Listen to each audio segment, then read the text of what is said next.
Anshubala music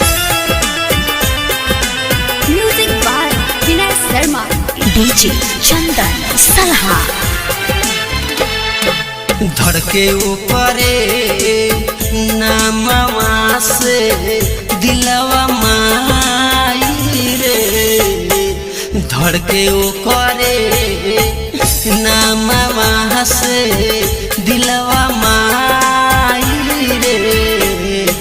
काम नहीं करे कौनो बैदा के दवाई रे, काम नहीं करे कौनो बैदा के दवाई रे।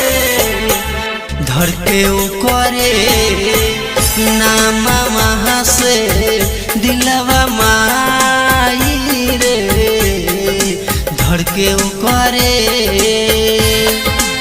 अंकुश रिकॉर्डिंग स्टूडियो जादूपुर बाजार प्रेजेंटेड बाय अंशुबाला म्यूजिक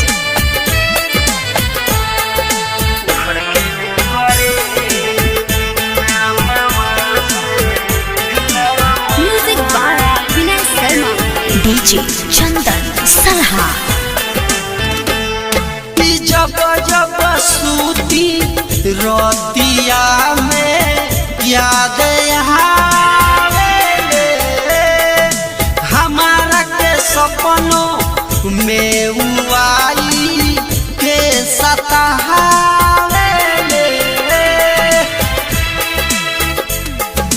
जब जब सूती रोतिया में याद सपनों में आई के सतारे। समन करे की जहरिया हम खाई रे, धड़के ऊपरे नामवा से दिलवा माई रे।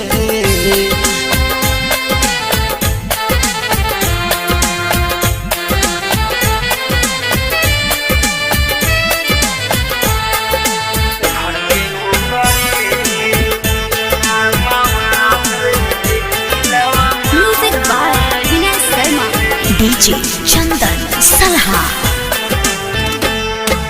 लैला मजनू के जैसे रहे प्यार चल रे, दुर्गस से दरदी प्यार के डोरी अब कटल रे। लैला मजनू के जैसे रहे प्यार चल रे, दुर्गस में दरदी प्यार के डोरी अब कटल रे। धनु धर्मेंद्र ई जुदाई ना सहाई रे, धड़के करे